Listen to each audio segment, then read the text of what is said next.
हम भारत के लोग संविधान में मौजूद इन शब्दों की प्रासंगिकता को निभाना तब चुनौतीपूर्ण हो गया जब लोग बढ़ रहे थे लेकिन प्रतिनिधि सीमित थे।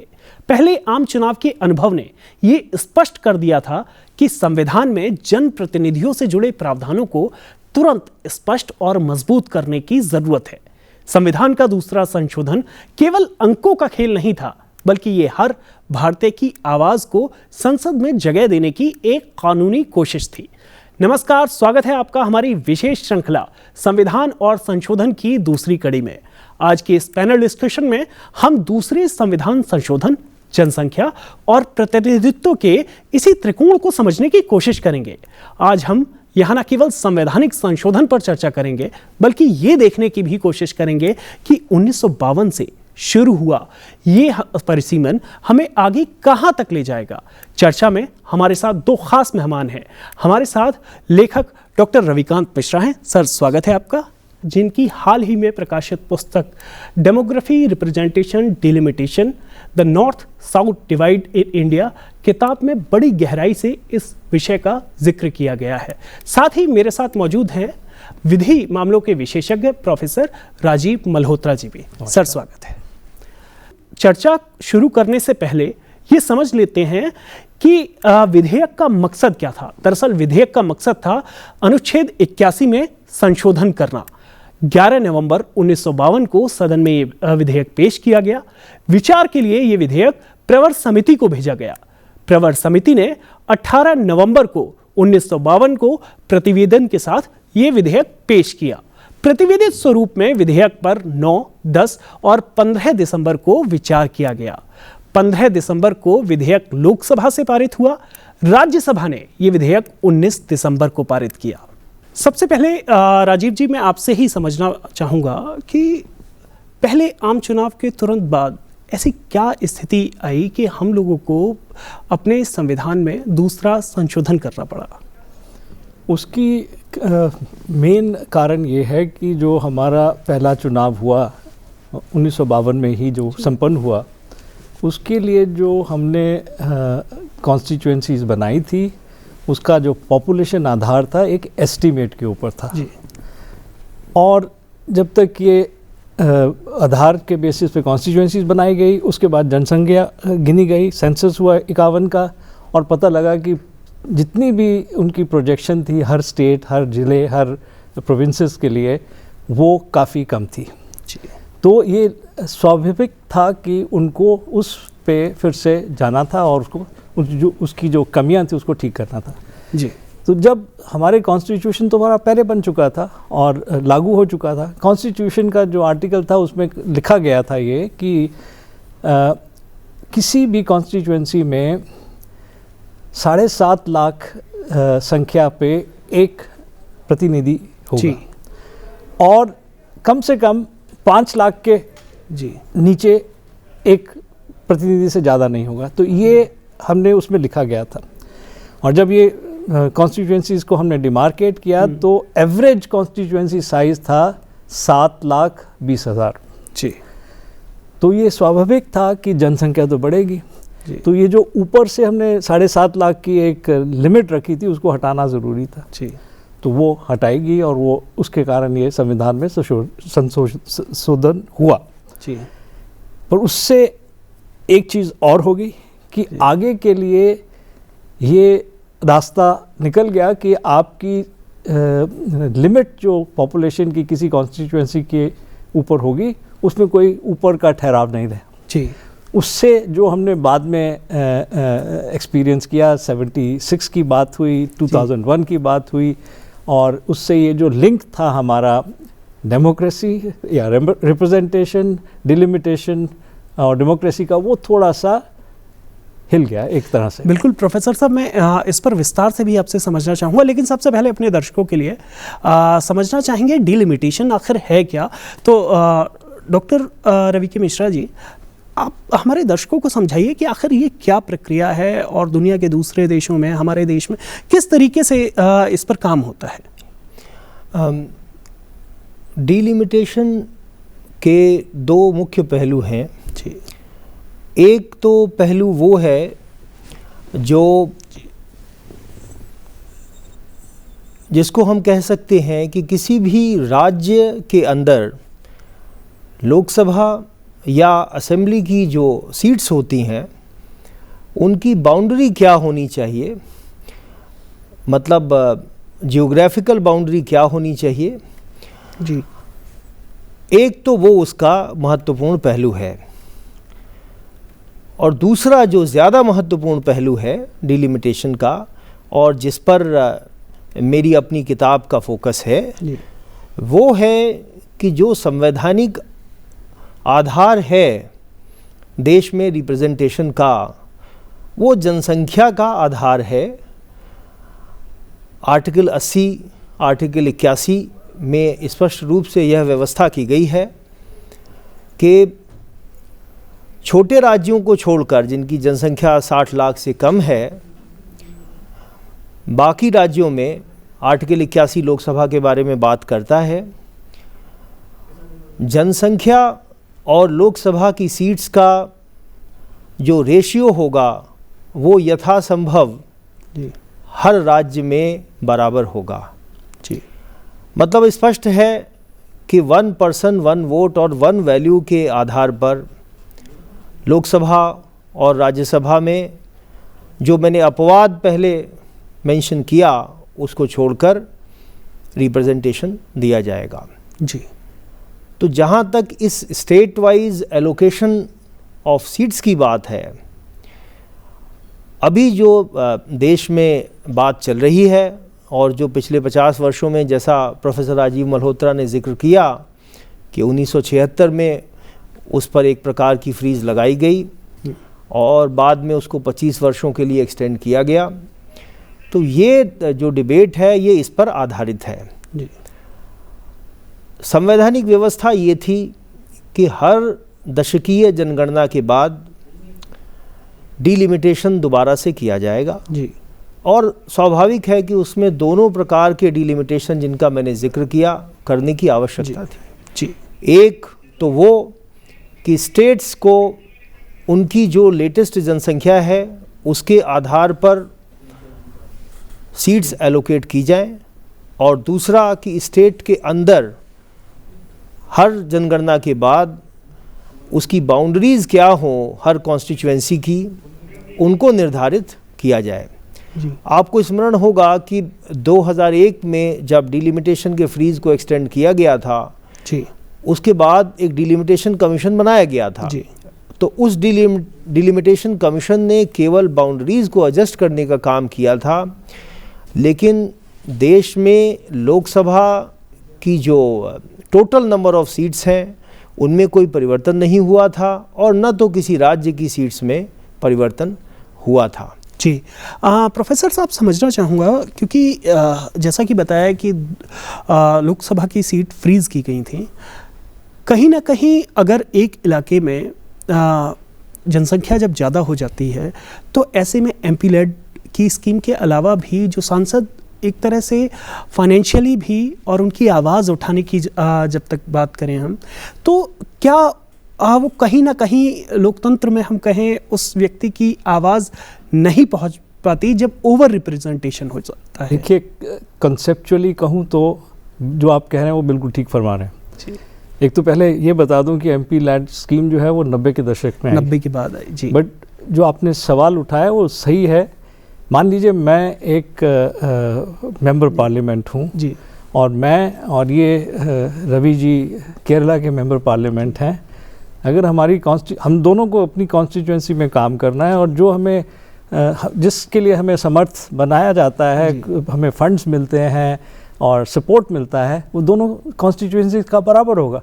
बट ये शायद 7, 8 या 10 लाख लोगों को कवर करेंगे और मुझे, अगर मैं यूपी का नुमाइंदा हूँ तो शायद मुझे 25-30 लाख नुमाइंदों को वोटरों को रिप्रेजेंट करना पड़ेगा। तो स्वाभाविक है कि मेरी क्षमता अपने काम को करने में उतनी दुरुस्त नहीं रहेगी जितनी इनकी रहेगी। तो ये एक बड़ा महत्वपूर्ण इशू है। एंड बट उससे ज़्यादा महत्वपूर्ण इशू है जो प्रिंसिपल ऑफ डेमोक्रेसी है, जो लोकतंत्र का प्रिंसिपल है। प्रिंसिपल ये है कि एक व्यक्ति, एक वोट और एक मूल्यांकन उस वोट का होना चाहिए, एक 1 पर्सन 1 वोट 1 वैल्यू। जी। पर वो अगर टूट जाए तो पीपल इन द रीजन जहाँ पॉपुलेशन ज़्यादा बढ़ गई है, उनकी जो आवाज़ है, उनकी जो रिप्रेजेंटेशन है, वो तो उस ढंग से नहीं पहुंच पाएगी, क्योंकि उनका अपने नुमाइंदे के साथ भी interaction would be that much more limited. And so the basic principle जो है डेमोक्रेसी का, वो कहीं ठीक से काम नहीं करता है। और जब हमने ये अपने लिए सोच लिया कि हमें एक डेमोक्रेसी बनना है, यूनिवर्सल फ्रेंचाइज होना है, सब व्यक्तियों का, औरतों और आदमियों का वोट बराबर रहना है, तो ये एक इशू बन जाता है जिसको हम आउट ऑफ कंट्रोल नहीं चाहते। It should be something value which should be respected, A principal that should be respected. वो कहीं ना कहीं जाके वो डगमगा गया जब हमने ये स्टेप्स लिए, चाहे 76 का लिया या 2001 का लिया।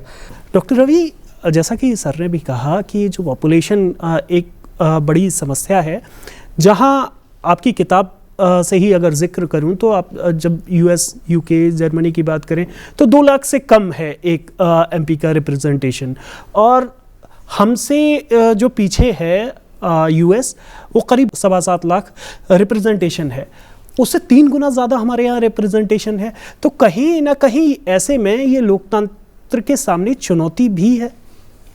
मैं इसमें 2 बातें कहना चाहूँगा। एक तो ये है कि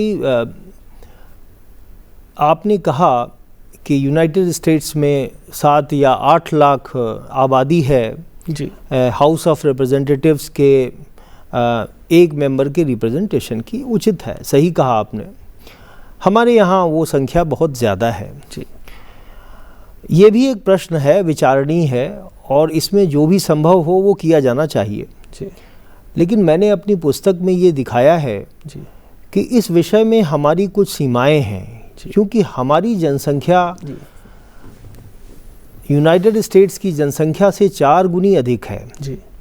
तो हम अगर जो राजीव जी ने बताया कि 7 लाख या 7.5 लाख जनगणना 7 या 7.5 लाख की आबादी का जो एक लिया गया था स्टैंडर्ड फर्स्ट डिलिमिटेशन के टाइम पर, अगर हम उसको आज इम्प्लीमेंट करने की कोशिश करेंगे जो लगभग यूएस के बराबर है, तो स्वाभाविक है कि हमारी जो लोकसभा है और राज्यसभा भी उसी हिसाब से बढ़ेगी, उसकी संख्या 2200, 2300 हो जाएगी जी।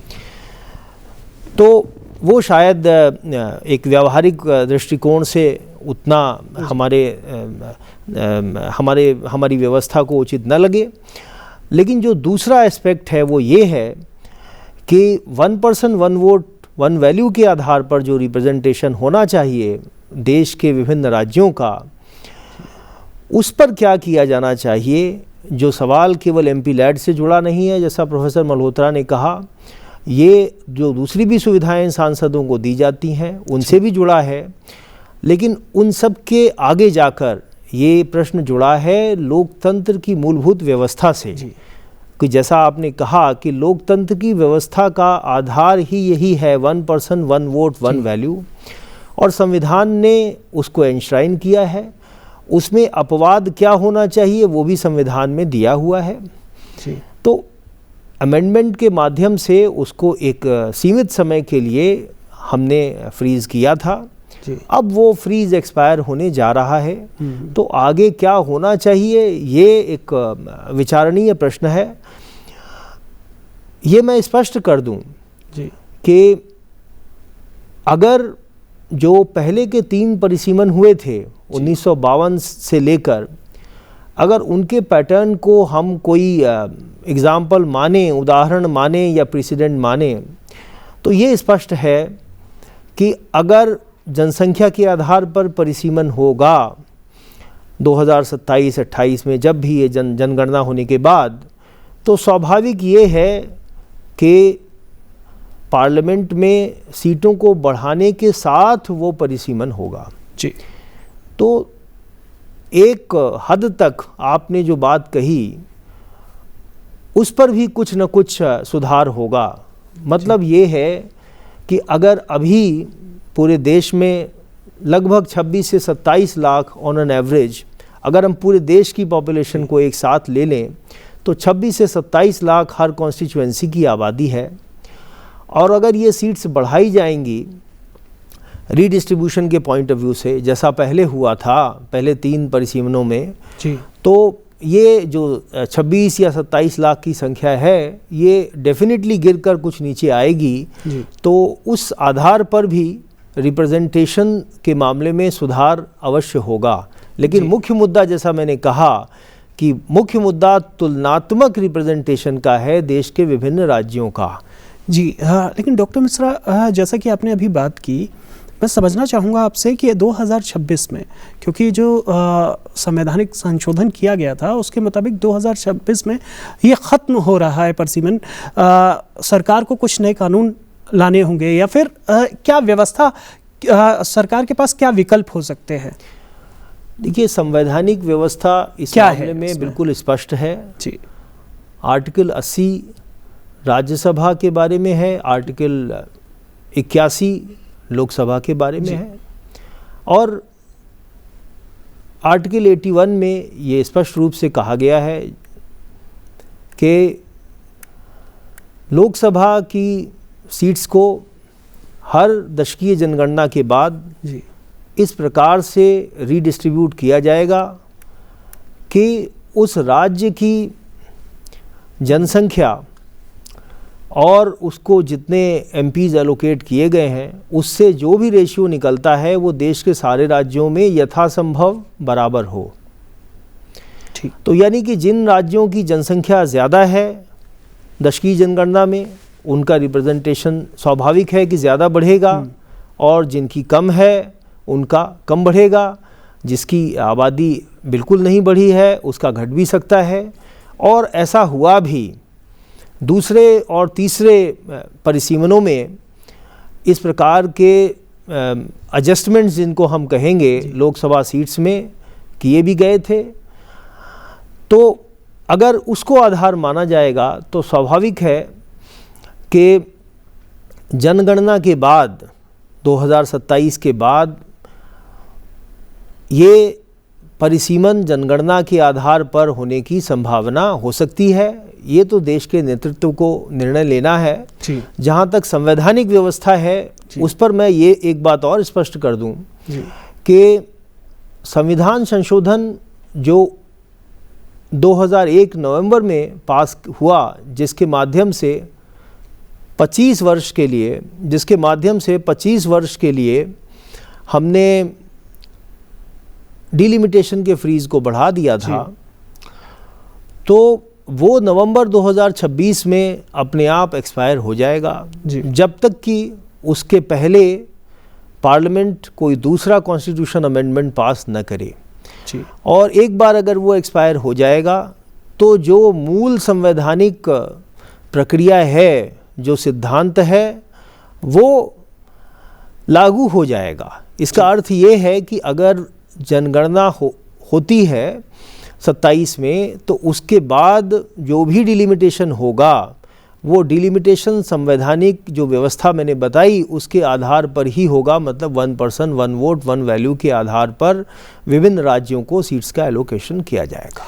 प्रोफेसर साहब, मैं आपसे समझना चाहूँगा, जैसा कि 1 पर्सन 1 वोट निश्चित तौर पर हमारे संविधान में भी यही मंशा है संविधान की, लेकिन कहीं ना कहीं आपसे समझना चाहूँगा कि क्या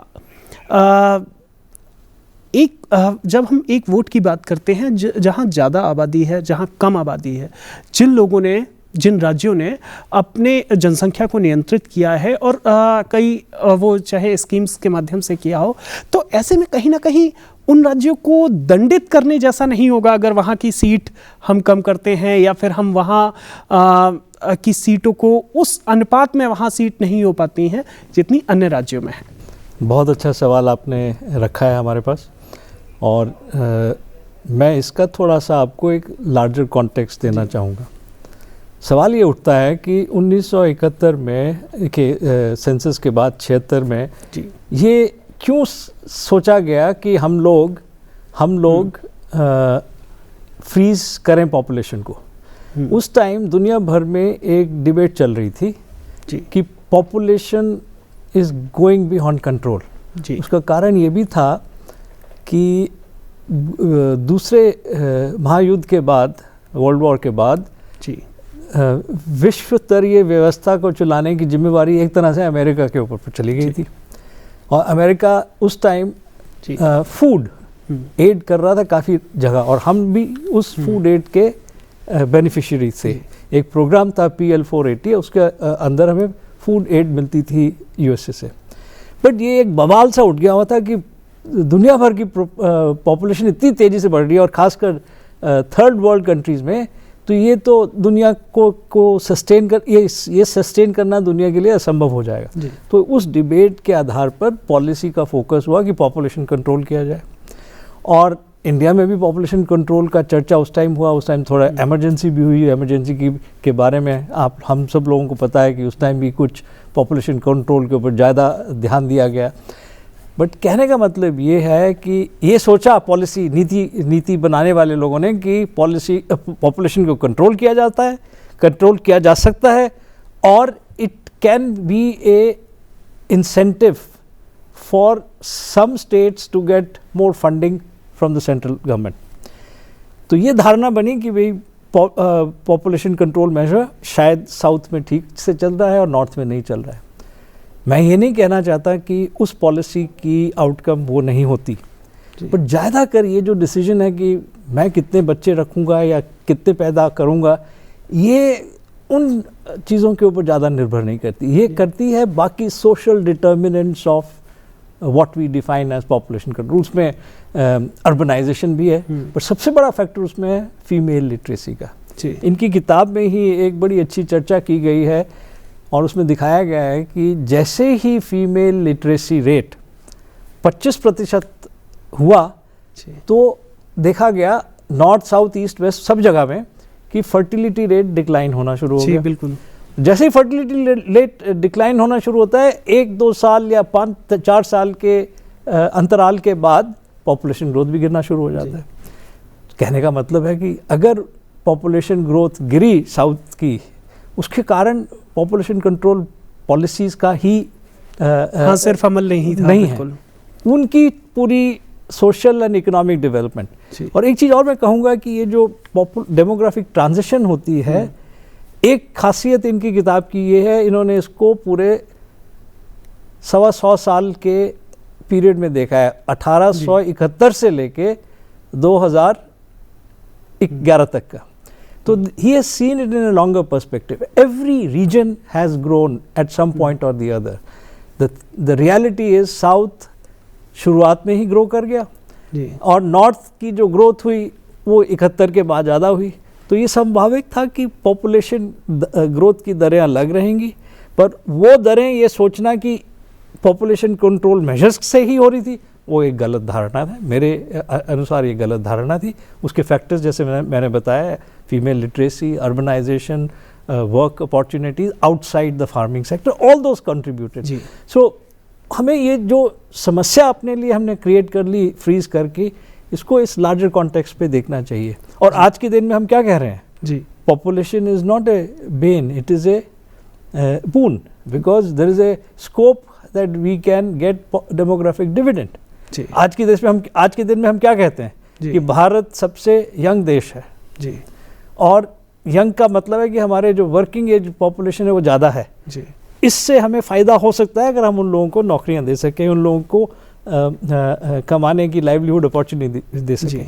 सो मेरा जनरल एक कहने का मतलब है, एज ए अर्थशास्त्री मैं यही कहूँगा कि कई बार हम पॉलिसीज़ के जो कंक्लूजन्स निकालते हैं या जिस एनालिसिस के बेस पे पॉलिसीज़ करते हैं, वो शायद कहीं कमज़ोर रह जाता है, और हम दूसरे अजम्पशंस और कंक्लूजन्स उससे निकाल लेते हैं।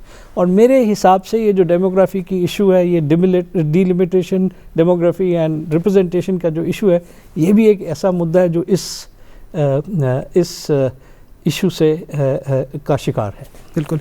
एक आखिरी सवाल डॉक्टर मिश्रा, आपसे मैं समझना चाहूँगा कि अभी तक जो परिसीमन हुए हैं देश में, उनसे हम क्या सीख ले सकते हैं? कुछ अगर आप मुझे ऐसे पॉइंट्स बताएं कि क्या बेहतर हुआ है और क्या भविष्य का रास्ता हो सकता है, क्या हम सीख ले सकते हैं?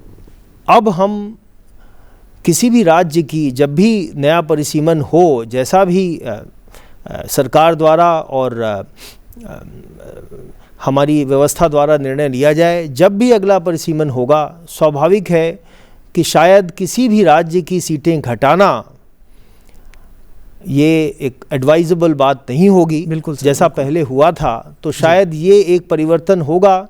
मैंने अपनी पुस्तक में एक ये फॉर्मूला दिया है कि किसी भी राज्य की सीटें घटाए बिना, छोटे राज्यों को तो स्वाभाविक है कि ओवर रिप्रेजेंटेशन होना ही है और वो संविधान में व्यवस्था पहले से दी गई है। तो छोटे राज्यों को, मतलब जिनकी 60 लाख से कम आबादी है, उनको छोड़कर अगर हम बाकी राज्यों की बात करें तो मैंने एक सिनेरियो ये पेश किया है कि अगर हम किसी भी राज्य की वर्तमान सीट्स में एक भी सीट को कम किए बिना जी आगे लोकसभा की सीट्स बढ़ाते हैं तो ये संख्या लगभग कितनी होगी? तो लगभग 791 का आंकड़ा 2026 की जो एस्टिमेट्स हैं सेंसस ऑफ इंडिया के, उसके आधार पर आता है। वो तो जब जनगणना होगी, वास्तविक फिगर तो उसी समय हमें मिल पाएगा जी। लेकिन यह स्पष्ट है कि अगर हम, जैसे केरल आज की तारीख में देश के बड़े राज्यों में सबसे ज़्यादा ओवर रिप्रेजेंटेड है जी।